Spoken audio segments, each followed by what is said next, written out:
हफीज के साथ जब खेल रहा होता था, हफीज के साथ जब ओपन कर रहा होता था, तो भाई कोच की जरूरत नहीं होती थी, वो अंदर कोचिंग चल रही होती थी। कभी कहा नहीं हफीज प्लीज? नहीं हुआ है सम टाइम, जब थोड़ा ज्यादा हो जाता था तो मैं कहता था यार फीस अभी थोड़ी देर चुप कर जा प्लीज। में मुझे फिर को तकरीबन कोई 190 ओवर विकेट कीपिंग करनी जो पड़ी, तो वो मैं बता नहीं सकता। वो शाम में इस तरह से था जैसे कोई वो होता नहीं था स्कूल में मास्टर ने डंडे मारे होते हैं आपके हाथों में।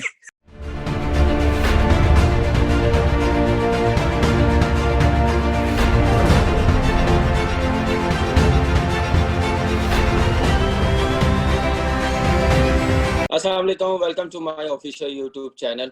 और आज मेरे साथ मेरे दोस्त, हम लोगों ने इकट्ठे क्रिकेट शुरू की लाहौर में। और सईद भाई, आमिर भाई के बाद जो पेयर था एक, जो पाकिस्तान का अभी तक माना जाता है कि बेस्ट पेयर है, लेकिन उसके बाद खेलना और बेस्ट एवरेज रखना पाकिस्तान से बाहर एक ही बैट्समैन का काम था। मेरे साथ है तौफीक उमर। वेलकम तौफीक, अस्सलाम वालेकुम। अस्सलाम वालेकुम कामी, क्या हाल चाल है आपका? ठीक ठाक है आप? खैरियत से हैं? शुक्र है अल्लाह का, आप सुनाएं, फैमिली सब ठीक ठाक है? सब अल्लाह का शुक्र है, अल्लाह का शुक्र, सब खैरियत है, बिल्कुल ठीक ठाक। मुश्किल टाइम 6-8 महीने से पूरी दुनिया में, पाकिस्तान में तौफीक, कोविड की वजह से, तो आप लोगों को भी बड़ी प्रॉब्लम हो रही होगी इस वक्त। और कैसी लाइफ जा रही, कैसा एक्सपीरियंस हो रहा है? बिल्कुल कामरान, जैसा आपको पता है कि हमारे मतलब जितने भी क्रिकेट के इवेंट्स वगैरह या टूर्नामेंट्स थे वो भी अफेक्ट हुए हैं इस कोविड की वजह से। ऑब्वियसली पूरे जितने भी क्रिकेटर्स हैं, और मैं समझता हूँ कि मैं शायद पाकिस्तान में वो पहला क्रिकेटर था जिसका कोविड टेस्ट भी पॉजिटिव आया था। आई थिंक आज से और करीब 6-7 महीने पहले। आप पहले क्रिकेटर भी वो थे जिन्होंने बड़ी जल्दी रिकवर भी कर लिया, नेगेटिव भी आ गया। अल्हम्दुलिल्लाह अल्हम्दुलिल्लाह अल्हम्दुलिल्लाह। अल्हम्दुलिल्लाह बिल्कुल। आप आपकी क्रिकेट के मुतालिक इकट्ठे में, मैंने तो खैर अभी तक देख रहा हूँ तुम्हें और माशाल्लाह जैसा टैलेंट था और जैसे प्लेयर्स थे, तो मेरी ख्वाहिश थी कि आप एटलीस्ट 90-100 टेस्ट मैच खेलें। 44 पे जाके रुक गए, क्या ऐसी वजह हुई, क्या समझते हैं? बस देखिए कामी, मैं एक चीज पे बिलीव रखता हूँ कि जो इंसान की किस्मत में है ना, उससे ना एक एक आपको कुछ ज्यादा मिल सकता है ना उससे कम मिल सकता है, ठीक है। और इसमें मैं समझता हूँ कि बस मेरी किस्मत में, मेरी डेस्टिनी में इतना ही था कि 44 टेस्ट मैच खेलने थे। तो आई थिंक मैं आई एम प्रीटी सेटिस्फाइड कि अल्लाह ताला ने जितनी क्रिकेट खेला हूँ, और हम इकट्ठे, बल्कि इनफैक्ट हम दोनों इकट्ठे ही खेले हैं ऑलमोस्ट सारी क्रिकेट। तो अल्लाह का शुक्र है कि बड़ी अच्छी तरह से, और मतलब कोई इसमें वो नहीं है कोई मुझे कि जी मैं 90 टेस्ट मैच नहीं खेल सका या मैं 100 टेस्ट मैच नहीं खेल सका। जितना खेला हूँ ठीक है, अल्हम्दुलिल्लाह इतनी मेरे नसीब में था, और बस दैट्स इट, क्या कह सकते हैं। बिल्कुल। इतनी यंग एज में तो फिर मेरा पहला टूर था साउथ अफ्रीका का। आप मेरा 6-8 महीने पहले टीम में आ गए थे। इसकी मुश्किल कंडीशन साउथ अफ्रीका की, क्या बॉलिंग अटैक था, 2 मैचेस में 200 करना, कैसा लगा? क्या उस वक्त माइंड बस में था कि इतना प्रेशर नहीं था, कि इतना सोचते नहीं थे बैटिंग के मतलब, बस अपना नेचुरल टैलेंट उसी पे फ्लो चल रहा था? देखिए कैमरन, मैं एक चीज बताऊं कि मैं उस वक्त कोई एक, आपको भी पता है, आपका एक बड़ा मतलब आपने बहुत ही ब्रिलियंट परफॉर्मेंसेस दी हैं पाकिस्तान के लिए। तो एक टाइम होता है यार बैट्समैन पे जो जो समझते हैं कि उसके वो पीक होती है, या उसकी बस उस वक्त बहुत वो अपनी टॉप पर की फॉर्म उसकी लगी होती है। तो एक आप समझ लें कि वो टाइम वो था कि फॉर्म बहुत अच्छी लगी हुई थी, और उस टाइम पे अगर आपको चांस मिल जाए और उसको आप फिर बहुत अच्छी तरह से अवेल करते हैं। तो आई थिंक कि वो टूर जो आप जिसकी बात कर रहे हैं, तब हम लोग, आपको याद होगा जिम्बाब्वे से, फिर हम लोग जिम्बाब्वे में भी मैं साउथ 100 कर अफ्रीका। हर 100 किया था। वहां से फिर हम जिम्बाब्वे से डायरेक्ट हम साउथ अफ्रीका आ गए थे। तो वो एक फॉर्म ऐसी लगी हुई थी कि वहां पे आके भी अल्लाह ताला ने फिर जो है वो परफॉर्मेंस करवाई, और उसमें मैं समझता हूँ कि वो एक पीक थी, वो मेरी वो फॉर्म लगी हुई थी बहुत अच्छी उन दिनों में। तो वो उस फॉर्म वजह से इसलिए मैं लगी हुई थी, इसलिए लगी हुई थी, कोई कहने वाला नहीं था, बस सब अपना अपना कह रहे थे कि खेले, और माइंड फ्लो बना हुआ था, खेलते जा रहे थे। तो फिर ऐसे ही है, आपके बिल्कुल ऐसे। 700 है माशाल्लाह टेस्ट क्रिकेट में। 2 साउथ अफ्रीका में है, बांग्लादेश में है, श्रीलंका में है, वेस्ट इंडीज में है, जिम्बाब्वे में है। नो डाउट ये 200 तो साउथ अफ्रीका। इसके अलावा आपको बेस्ट 100 आपका इस 7 में से कौन सा अच्छा है, जो देखिए एंजॉय इसमें किया हो मेरा बैटिंग को? ऑब्वियसली ऑब्वियसली मेरा एक 200 था अगेंस्ट श्रीलंका 236, अगेंस्ट श्रीलंका जो है वो मेरा हाईएस्ट स्कोर भी है टेस्ट मैच में। तो मैं समझता हूँ कि वो भी एक मेरी इनिंग्स थी जो कि मैं जो मेरी एक फेवरेट इनिंग्स कह सकते हैं, क्योंकि वो मेरा हाईएस्ट रन्स भी है टेस्ट में। जी हाँ। फिर मेरा मतलब वो 100 तो नहीं था, लेकिन वो मैंने 87 किया था अगेंस्ट ऑस्ट्रेलिया। वो भी मैं समझता हूँ कि वो मेरी बड़ी एक फेवरेट इनिंग्स थी। 87 मैंने 200 जो श्रीलंका के खिलाफ किया वो इसलिए आप कर गए, वो बाउंसी थोड़ा सा ट्रैक और घास वाला पिच था जिसपे आपको मजा आ रहा था। स्पिनर बिल्कुल, थोड़ा सा वो विकेट नहीं, लेकिन ये था कि वो विकेट बाद में तो बहुत अच्छा हो गया था, बड़ा बैटिंग विकेट हो गई थी बाद में। फिर उसमें उसी मैच में सेम मैच में फिर संगाकारा ने वो मैच, इनफैक्ट हम लोग जीत रहे थे, लेकिन संगाकारा ने उसमें फिर 200 वो उसने भी 200 कर दिया था और वो मैच सेव कर गए थे। बिल्कुल सही। तो फिर अभी आप देख रहे होंगे कि पाकिस्तान टीम पिछले 4-5 साल से कैसा परफॉर्म कर रहे हैं। हमारे ओपनर सेटल नहीं हो रहे। आप जैसे खेले हो इतना लंबा और रन्स भी किए हैं, क्या ऐसी चीज है हमारे ओपनर्स में टेस्ट क्रिकेट में जो अप्लाई नहीं कर रहे, जो टाइम नहीं ले रहे? क्या ऐसा करना चाहिए उनको? अपना एक्सपीरियंस शेयर करें। कभी बात होती है जब आते हैं एकेडमी में आपसे? जी बिल्कुल। मैं एक चीज पे बिलीव रखता हूँ कि अगर आपको क्योंकि ये ओपनिंग ये सबसे मुश्किल स्लॉट है। अगर आप देखा जाए तो ओपनिंग जो है ना, वो बैटिंग ऑर्डर सबसे मुश्किल स्लॉट है। इसमें आपको प्लेयर्स को कॉन्फिडेंस देना पड़ता है। आपने कोई भी ओपनर्स वो आप चूज करें, तो अगर उनकी एक आध सीरीज बुरी भी जाए, बट स्टिल आपको उनको बैक करना चाहिए, आपको उनको कॉन्फिडेंस देना चाहिए। वंस आपको पता चल गया कि इसका स्किल लेवल अच्छा है, इसकी टेक्निक अच्छी है, इसकी फिटनेस अच्छी है, तो अगर वो 1 या 2 सीरीज में अगर वो परफॉर्म नहीं भी करता, तो आई थिंक कि फिर उसको बैक आपको करना चाहिए, और उसके बाद आप उसको प्रॉपर चांस दें। और जब तक वो आपको, मतलब अगर आपने उसको बैक कर रहे हैं, तो इट मींस कि उसकी आप स्किल लेवल्स या फिटनेस या उसको देख के ही आप कर रहे हैं ना। तो आई थिंक इस चीज को जो भी सिलेक्टर्स हों या जो भी आपका टीम का स्टाफ है, जो भी आपकी मैनेजमेंट है, उसको उनको पूरा बैक करना चाहिए। फिर उसको एक सीरीज के बाद, क्योंकि आपको भी अच्छी तरह से पता है, जब हम लोग भी खेल रहे थे तो उस वक्त जो चेंजिंग्स होती थी वो सबसे ज्यादा ओपनर्स पे होती थी। कोई एक आध सीरीज को लेकिन आप नहीं चेंज होते थे, माशाल्लाह आपकी परफॉर्मेंस होती थी। लेकिन देखें उस वक्त क्राइटेरिया परफॉर्मेंस थी। एक सीरीज ठीक है नहीं होता था, अगली सीरीज में मौका देते थे नहीं। लेकिन यहाँ पे आप देखें कि लंबा टाइम में जब तक आप फेलियर का डर ना निकले और पॉजिटिव माइंड ना रहे, सेल्फ बिलीफ ना हो, तो कैसे खेल सकते हैं जब तक कॉन्फिडेंस ना हो? फेलियर का डर आई डोंट नो, इस वक्त मैं देख रहा हूँ लड़कों में बहुत है। कोई मैच विनिंग परफॉर्मेंस नहीं आ रही, जैसे बाबर आजम या हफीज माहा उस्ताद जो हम सबका क्रिकेट में, जैसे वो खेल रहा है T20 में। नहीं, वो हमारा नहीं, वो पूरे पाकिस्तान का उस्ताद है माशाल्लाह। तो क्या ऐसी चीज है कि उनको और कितना का कॉन्फिडेंस मिले? हर इतने नंबर ऑफ मैचेस मिल रहे हैं, अपनी मर्जी से खेल रहे हैं, लेकिन वो टीम की परफॉर्मेंस नहीं आ रही। देखें, मे बी अब ये तो उनका जो माइंडसेट है वो अब मतलब मैं नहीं बता सकता, या आप नहीं उसको डिस्क्राइब कर सकते।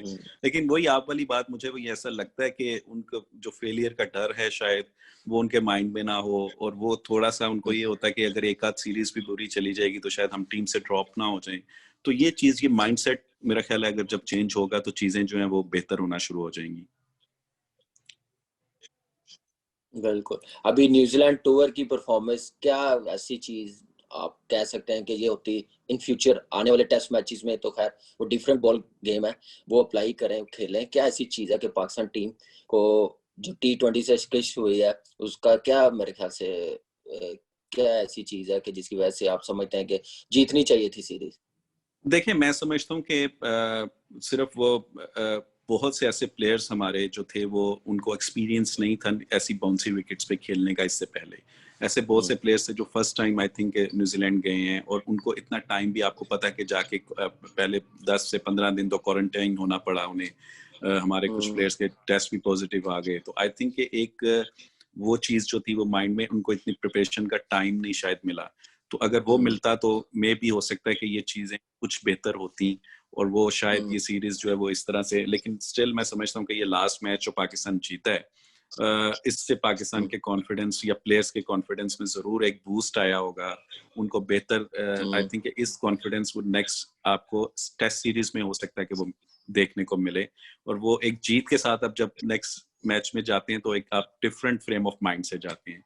तो आई थिंक ये चीज शायद पाकिस्तान के लिए बेहतर हो जो लास्ट T20 पाकिस्तान जीता है। सही। आगे टेस्ट मैचेस कल से शुरू हो रहे हैं, और क्या माइंडसेट होना चाहिए और कैसी क्रिकेट देख रहे हैं कि कैसी नजर आएगी? आप वहां पे न्यूजीलैंड में 2 टेस्ट मैच खेले हुए हैं, परफॉर्मेंस एज ओपनर आपकी बड़ी जबरदस्त रही है वहां पे। बिल्कुल नहीं, मैंने 2 टूर कमी किए हैं, बल्कि आप भी थे उन टूर्स पे, साथ ही थे हम लोग। तो उसमें वहां पे आपको सिर्फ ये है कि अगर आप नया बॉल उसको सी ऑफ अच्छा कर दें, फिर वहां पे आपको बैटिंग का बहुत मजा आता है, क्योंकि वहां पे बड़ा अच्छा बाउंस होता है। आप आईडीए से भी आप उसको बॉल को छोड़ सकते हो, और उसमें इतना, उसके बाद फिर वहां पे इतना सीम नहीं होता जिस तरह से आपको इंग्लैंड में या इवन कुछ ऑस्ट्रेलिया की कुछ कंडीशंस ऐसी वहां पे होता है। वहां पे आपको फिर बड़ा ट्रू बाउंस मिलता है। वहां पे आप वंस आप सेट हो जाएं तो बड़ी अच्छी शॉट्स लगती हैं। तो आई थिंक यही है कि बैटिंग में अगर वंस आप वहां पे या ओपनर्स उनको नया बॉल सी ऑफ करें तो वो लंबा टोटल पाकिस्तान कर सकता है।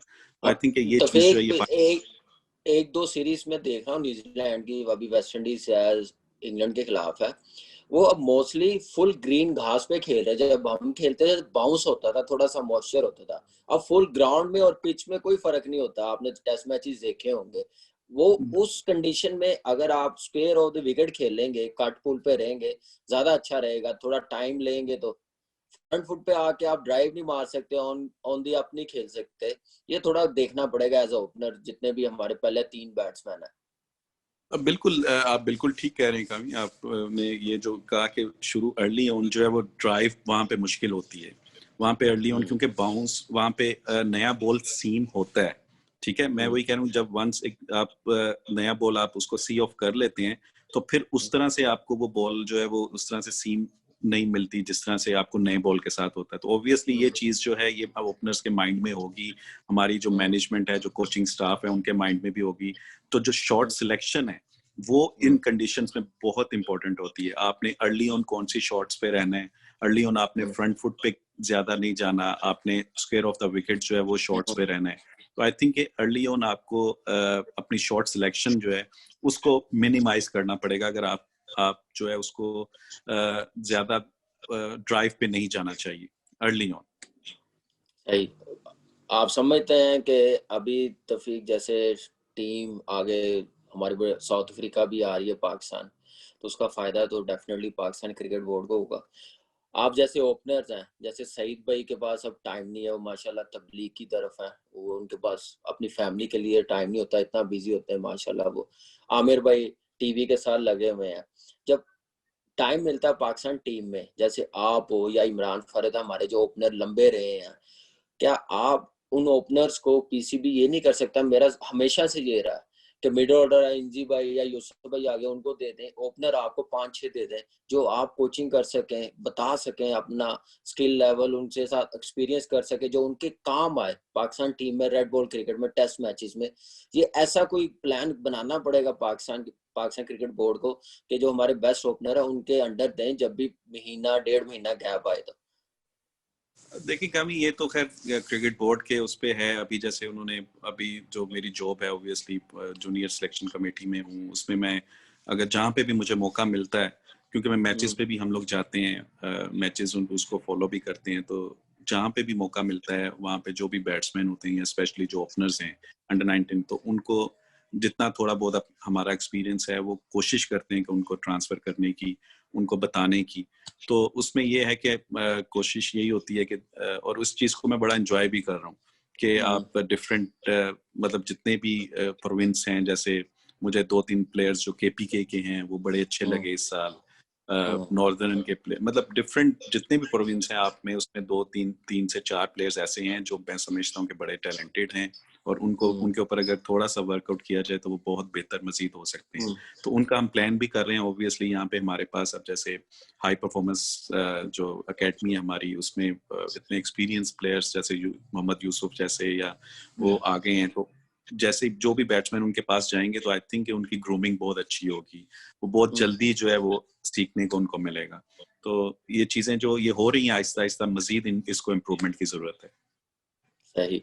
तो फिर एज ओपनर तो आप खेलते रहे हैं, कुछ आप बताएं आपके साथ पेयर जिसके साथ आपने एंजॉय किया हो, बहुत ज्यादा कंफर्टेबल हो उसके साथ एज ओपनर टेस्ट मैच में, या जिसके साथ बहुत मुश्किल रही है, कॉम्प्लिकेटेड रहा है वो ओपनर, कौन है ऐसा जो आपने बड़ा एंजॉय किया? नहीं, मैंने मतलब अब मैं समझता हूँ कि मैंने हर किसी के साथ ओपन किया, इवन हमने भी की है, और मतलब लेकिन आप ज्यादा, क्योंकि वनडे में ज्यादा खेला नहीं हूँ, तो आप वनडे में टेस्ट मैच में में हाँ, टेस्ट मैच में मैं समझता हूँ कि मेरा जो पेयर था वो इमरान फरद के साथ भी मैं बड़ा कंफर्टेबल, हमारा एक बड़ी अच्छी अंडरस्टैंडिंग थी आपस में, अंडरस्टैंडिंग थी, लंबी भी हाँ जी, रही है। एक वो हाँ टाइम भी काफी, याद आता था सईद भाई आमिर भाई का हाँ जी पेयर बिल्कुल। का। उसके बाद फिर हफीज के साथ जो है वो मेरी काफी, हमने बहुत से टेस्ट मैचेस में इकट्ठे की है, तो वो एक उसमें ये एक फायदा होता था कि मुझे मतलब बैटिंग करते भी कोचिंग मिल रही होती थी, तो मुझे बाय कोच की जरूरत हफीज के साथ जब इमरान से हफीज से हफीज के साथ जब खेल रहा होता था, हफीज के साथ जब ओपन कर रहा होता था, तो बाहर कोच की जरूरत नहीं होती थी, वो अंदर कोचिंग चल रही होती थी।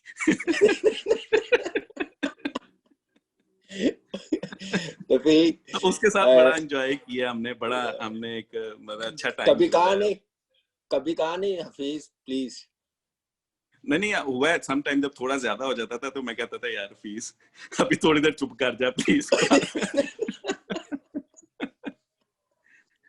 सही। नहीं, वो चीज ही ऐसी है, लेकिन माशाल्लाह क्रिकेट ब्रेन तो है ना उसका।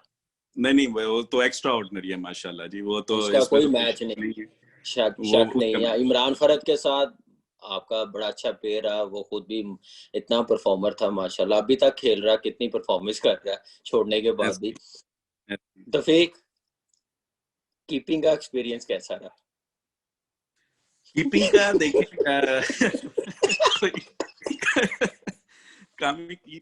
कीपिंग का जो एक्सपीरियंस है ना, वो कोई इतना मेरा कोई खुशगवार नहीं रहा। और मैं एक मैच पे मैंने जो 2003 वर्ल्ड कप था साउथ अफ्रीका में सेंचुरियन में, वो अर्ली एज थी, उसमें इतना पता नहीं, जैसे बैटिंग में पता नहीं ना चला, इंडिया वो वनडे मैच में क्योंकि प्रेशर नहीं आया। हाँ नहीं, वो राशिद भाई को उसमें, क्योंकि हाँ नहीं, मैं वो भी आपसे शेयर करता हूँ, क्योंकि उस मैच में राशिद भाई को बॉल लग गया था इंडिया के अगेंस्ट, जो सेंचुरियन वाला, तो मुझे करना पड़ गया। इसी तरह वो टेस्ट मैच वाला जो था, वो उसमें अदनान अनफिट हो गया, तो वो श्रीलंका में टेस्ट मैच हो रहा था, उसमें मुझे फिर तकरीबन कोई 190 ओवर विकेट कीपिंग करनी जो पड़ी। तो वो मैं बता नहीं सकता, वो शाम में इस तरह से था जैसे कोई वो होता नहीं था स्कूल में मास्टर ने डंडे मारे होते हैं आपके हाथों में। तो मेरी वो सिचुएशन, हाथों पे भी और टांगों पे भी, टांगों पर भी।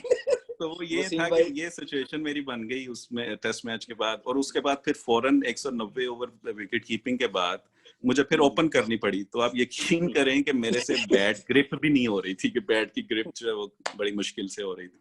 तो खैर लेकिन वो ये था कि टीम को उस वक्त जरूरत थी, अनफिट हो गया था अदनान, बाकी कोई और विकेट कीपिंग के लिए तैयार नहीं था।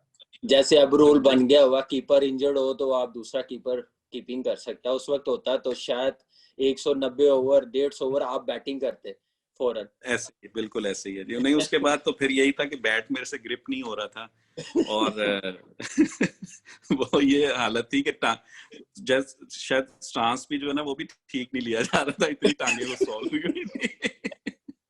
अभी आपको मैं बताता जाऊं, अभी जूनियर सिलेक्शन कमेटी के मेंबर भी हैं तौफीक उमर, और इसकी बैटिंग का तो पूछेंगे कि क्या एक राज था, क्या कैसे अपने आप को डेवलप किया।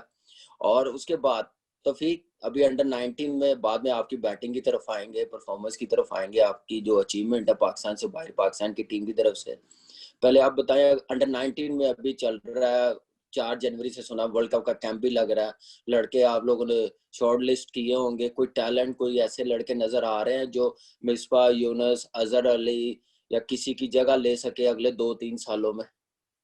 मिसबा यूनुस की तो देखिए जगह अभी तक फिल नहीं हो रही। बिल्कुल आप सही कह रहे हैं। देखें बहुत से ऐसे प्लेयर्स हैं जो मैं समझता हूँ कि जो टैलेंटेड हैं और उनके स्किल लेवल भी बहुत बेहतर है, उनकी फिटनेस भी बेहतर है। हमने अपने ये जो अंडर 19 टूर्नामेंट हुआ है इसको सारा मॉनिटर किया है खुद ग्राउंड्स में जाके। तो आई थिंक कि हमारे पास टैलेंटेड प्लेयर्स हैं, लेकिन उनको अभी मैं समझता हूँ कि 2-3 साल ग्रूमिंग की जरूरत है। उनको अभी थोड़ा सा टाइम लगेगा अगर हम उनको हाईएस्ट लेवल पे लेकर जाना चाहते हैं तो अब इससे पिछला जो बैच था लास्ट ईयर का बैच, उसमें भी आप देखेंगे जिसमें कुछ ऐसे प्लेयर्स हमें मिले हैं अंडर 19 से ही डायरेक्ट वो आ गए हैं पाकिस्तान टीम में, जैसे हैदर अली है, फिर रोहेल नजीर ने भी अच्छा परफॉर्म किया, वो आ गया। तो आई थिंक कुछ 2-3 प्लेयर्स और लाइन में हैं जो कि मैं समझता हूँ कि वो भी आ सकते हैं। कासिम अकरम एक बड़ा अच्छा टैलेंटेड प्लेयर है। तो आई थिंक कुछ प्लेयर्स जो हैं, जी हाँ, तो कुछ प्लेयर्स ऐसे हैं जिनको मैं समझता हूँ कि मजीद 1-2 साल में मजीद ग्रूम करके वो पाकिस्तान टीम में आ सकते हैं। अच्छा, ग्रूम करके पाकिस्तान टीम में आ सकते हैं। फॉरेन अंडर 19 से निकले तो फॉरेन पाकिस्तान टीम में आ सके कि डोमेस्टिक खेलने के बाद पाकिस्तान टीम में आए? नहीं देखें, आई थिंक कि आपको याद होगा जब हम लोग भी अंडर 19 खेल रहे थे तो बहुत से ऐसे प्लेयर्स थे जो कि अंडर 19 से ही डायरेक्ट पाकिस्तान, ये एक ऐसा प्लेटफॉर्म है जहां पे आप बहुत जल्दी जो है वो नजरों में आ जाते हैं। सपोज जैसे कि अब 2022 में वर्ल्ड कप हो रहा है, अगर उसमें आप अच्छा परफॉर्म करते हैं, उसमें आप ऐसा आउटस्टैंडिंग परफॉर्मेंस दे देते हैं, तो आई थिंक कि वो एक प्लेटफॉर्म है जहां से आप डायरेक्ट पाकिस्तान में भी आ सकते हैं। लेकिन हैविंग सेड दैट कि आपको डोमेस्टिक की जरूरत होती है। आपको फर्स्ट क्लास क्रिकेट में जितना आप खेल के, जितना वहां पे आप एक्सपीरियंस लेके ऊपर आएंगे, तो वो आपका स्किल लेवल भी बेहतर होगा उससे, और उससे आपका आई थिंक कि आपको आपसे बेहतर कौन जानता है कि आपने तो माशाल्लाह से मतलब जितनी परफॉर्मेंसेज आपकी पाकिस्तान के लिए या वो, और डोमेस्टिक में भी माशाल्लाह अभी भी आप टॉप के परफॉर्मर हैं। तो डोमेस्टिक में जो परफॉर्म करके आप ऊपर आते हैं तो आपको अच्छी तरह अंदाजा होगा कि आपका एक जो कॉन्फिडेंस लेवल है वो डिफरेंट होता है। वो तो है तौफीक, हमारे दौर में भी आपको पता कि आप हो गए या हमारा बैच जितना भी था उस टाइम पे जी एटलीस्ट 2 से 3 सीजन डोमेस्टिक क्रिकेट खेली जाती थी, उसके बाद सिलेक्शन होती थी। लेकिन बिल्कुल ऐसे। अनफॉर्चुनेटली ये पिछले 6-7 साल से ऐसा नहीं हो रहा, शॉर्टर वर्जन से सिलेक्शन हो रही है। उसका आप समझते हैं कि नुकसान है पाकिस्तान की क्रिकेट को जो नजर भी आ रहा है इंटरनेशनली? ऐसे देखिए सिलेक्शन होनी चाहिए या एक आउटस्टैंडिंग कोई टैलेंट हो, लाइक लाइक आपने कहा हसन रजा ने, एक मेरे सामने वो मिसाल है कि हमारे बैच के बाद फॉरन अंडर 19 के बाद वो टेस्ट मैच खेला था, उसने रन जी ही जी इतने कर दिए थे डोमेस्टिक में भी इंटरनेशनली, जिसकी वजह से खिलाना पड़ा। लेकिन उसके जी बाद तो उसका नुकसान हसन रजा के हुआ, जल्दी एक्सपोज हो गया और टीम से बाहर इतना लंबा खेल भी नहीं सका। जी बिल्कुल आप सही कह रही हैं। देखिए इस शॉर्टर वर्जन क्रिकेट से जो है वो T20 क्रिकेट से आप पाकिस्तान के लिए सिलेक्शन जो है मैं समझता हूँ कि वो नहीं होनी चाहिए, क्योंकि वो एक totally different ball of game है।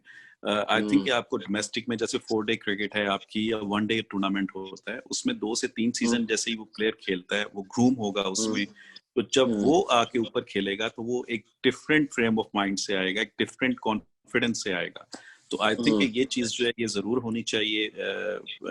डोमेस्टिक क्रिकेट खेलनी चाहिए, वो उस प्लेयर के लिए फायदा है जो जो भी उसमें खेल परफॉर्म के करके जाएगा। ऊपर आएगा।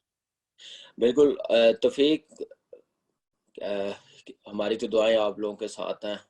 आप जैसे चेहरे नए आए हैं पाकिस्तान क्रिकेट बोर्ड में, कुछ बेहतरी आए, जैसे आप हो, राव इफ्तिखार है, मोहम्मद यूसुफ आए, मोहम्मद जायद आए, अतीको जुमा आए, अच्छी एडिशन है पाकिस्तान क्रिकेट बोर्ड की तरफ से कि आजकल के जो क्रिकेटर, आजकल के जो माइंड ऑफ क्रिकेट है जो चाहिए इंटरनेशनल क्रिकेट में, वो आप बता रहे हैं और ऐसी सिलेक्शन हो रही है, अच्छा भी है। दुआएं हैं वर्ल्ड कप के लिए, आप अच्छी टीम बनाएं, पाकिस्तान जीते। लेकिन पिछले कुछ सालों से पाकिस्तान अंडर 19 बड़ी स्ट्रगल करती हुई नजर आ रही है। जैसे अफगानिस्तान से आप देखें कि हम लोग हार रहे हैं एशिया कप के मैचेस, वर्ल्ड कप के भी, तो ये चीजें ऊपर जाने की बजाय नीचे आ रही, क्या ऐसी वजह कि क्या होना चाहिए, क्या मेच्योरिटी लानी चाहिए, कैंप्स लगने चाहिए, एकेडमीज लगनी चाहिए सारा साल, फिर जाके हमारी क्रिकेट बेहतर होगी जूनियर लेवल पे, अंडर 16, अंडर 19, अंडर 15। देखिए कमन, मैं समझता हूँ कि सॉरी अभी मैं एक बात क्योंकि काट रहा हूँ आपकी, एकदम से आप जी टीम बना के भेजेंगे, कैंप नहीं लगे होंगे, एकेडमीज नहीं लगे होंगी, तो वो लड़कों को कैसे पता चलेगा? अब इतने बड़े नहीं नाम देखिए, हाई परफॉर्मेंस कैंप में आ गए हैं, उनके अंडर हो तो ज्यादा फायदा नहीं है, जब में इवेंट आए या टूर आए उससे फायदा होगा।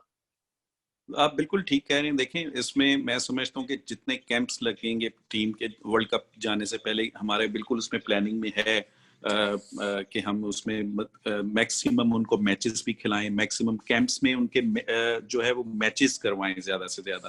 उसमें हम्म, इजाज भाई के साथ भी, हमारी इजाज अहमद जो कि कोच भी हैं अंडर 19 के, उनके साथ भी हमारी मीटिंग्स हुई हैं, तो उन्होंने भी यही हमारी सजेशंस और उनकी भी यही सजेशन थी कि हम मैक्सिमम इनको जो है एक पूल बना ले प्लेयर्स का, जिनको हम कंसीडर कर रहे हैं फॉर द वर्ल्ड कप। तो उनको हम मैक्सिमम टाइम दें एक दूसरे के साथ जेल होने का, एक टीम बनने का, और उसमें जाके वो वहां पे जाएं जब, तो उनको एक जेल होके जाएं वो टूर्नामेंट में। तो उसमें हमारा यही है जी कि हम कैंप्स भी लगाएं, उसमें हम उनके मैचेस भी करवाएंगे और उनको मैक्सिमम क्रिकेट खिलवाएंगे, कोशिश यही है हमारी। और दूसरा जो आपका सवाल था कि जो थोड़ा सा ग्राफ जो वो नीचे आया है, आई थिंक ये अभी हमारा एक नया सिस्टम आया है, जैसा कि आपको पता है 6 टीम्स बन गई हैं, फर्स्ट क्लास में भी 6 टीम्स हैं, उसके बाद फिर आप नीचे भी अगर आ जाएं अंडर 19 में भी और अंडर 16 में भी, तो उसमें मैं समझता हूँ, मेरी अपनी पर्सनल है कि जो अंडर 16 या अंडर 19 में है, यहाँ पे इस एज ऑफ ग्रुप में ये 6 टीम्स थोड़ी कम है, इनको थोड़ा काम सा है। और बल्कि उसमें उसमें मैं समझता हूँ कि बिल्कुल हमारे जो डायरेक्टर हैं नदीम भाई, उन्होंने भी नेक्स्ट ईयर से ये मतलब उनका है प्लान कि इन टीम्स की जो तादाद है वो बढ़ाई जाए। तो आई थिंक इस चीज पे वर्कआउट हो रहा है और नेक्स्ट ईयर से आप देखेंगे टीम्स, क्योंकि इस एज में मैं समझता हूँ कि जितने भी मैक्सिमम प्लेयर्स को आप अपने पूल में ले लेंगे, अब उनको जितना सिस्टम में रखेंगे मैक्सिमम प्लेयर्स को, क्योंकि ये प्लेयर्स की ग्रूमिंग एज होती है, इसमें प्लेयर्स इस एज में प्लेयर्स ग्रूम होते हैं। तो आई थिंक इसमें जितने मैक्सिमम प्लेयर्स आप पूल में रखेंगे, उनको सिस्टम में रखेंगे, आपको उतने ज्यादा फायदे आगे क्रिकेट में आपको प्लेयर्स मिलेंगे। बिल्कुल ये तफीक चीज सही कहा आपने कहा। और दूसरा, मेरा नहीं ख्याल कि नदीम भाई तो हर बात से एग्री कर रहे हैं, और इसका तो फैसला प्राइम मिनिस्टर साहब ने करना, टीम में बढ़ाए या ना बढ़ाए, वही सिस्टम लेके आए हैं। और दूसरा, डोमेस्टिक ठीक है, एक इवेंट आ जाता है जैसे like world cup, Asia cup है, या कोई टीम ने अंडर 19 ने जाना, मेरे ख्याल से अंडर 19 जो डोमेस्टिक होती है वो क्रिकेट इतनी बढ़ा देनी चाहिए, नंबर ऑफ मैचेस बढ़ा देने चाहिए, डिफरेंट वेन्यू पे खिलाने चाहिए, उससे बड़ा फायदा होगा मेरे ख्याल से। ये मेरा एक्सपीरियंस बिल्कुल कहता है, आपका क्या कहते हैं? आप तो नहीं नहीं, खुद फील्ड में हो। बिल्कुल आप कामी बिल्कुल आप ठीक कह रहे हो कि इसमें मैं, जैसे मैंने पहले आपको कहा कि इसमें हम कर रहे हैं इस चीज को कि जूनियर लेवल पे टीम्स की तादाद बढ़ा देंगे। और नेक्स्ट मेरे ख्याल है मार्च से हम सिटी क्रिकेट भी स्टार्ट करने का क्रिकेट बोर्ड जो है वो सोच रहा है कि सिटी बेस्ड क्रिकेट हो, जैसे लाहौर का मैच जो है वो फैसलाबाद से हो, फैसलाबाद का मुल्तान से, इस तरह से मतलब वो सिटी बेस्ड क्रिकेट जो है वो भी कर।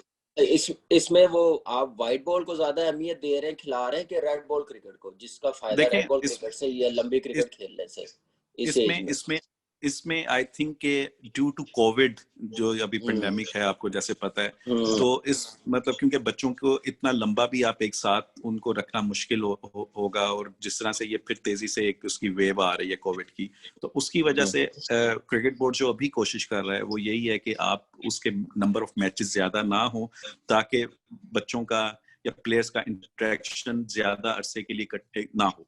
उसमें मेरा ख्याल है कि इस साल तो शायद सिर्फ वनडे क्रिकेट टूर्नामेंट ही हो, लेकिन नेक्स्ट ईयर से आई होप, और मैं समझता हूँ कि इसमें 3 डे क्रिकेट भी ऐड हो जाएगी और इसमें शायद T20 भी ऐड हो जाए। तो लेकिन इस साल क्योंकि ड्यू टू कोविड उसको हम थोड़ा सा क्रिकेट बोर्ड जो है वो समझ रहा है कि उसको मिनिमाइज किया जाए। ओके। अच्छा तो फिर आपने जूनियर लेवल पे सारा बताया, और अल्लाह करे आप वो अपने प्लान्स में कामयाब हो। थैंक यू तफीक, बहुत मजा आया।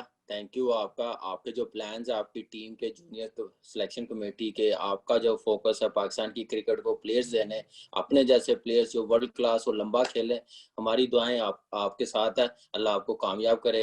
इंशाल्लाह आपसे फिर टाइम लेंगे, फिर बातचीत करेंगे पाकिस्तान की क्रिकेट पे। तो ख्याल इंशाल्लाह रखिएगा अपना, stay safe. Thank you, Kami. So nice of you. Thank you. Khuda Hafiz.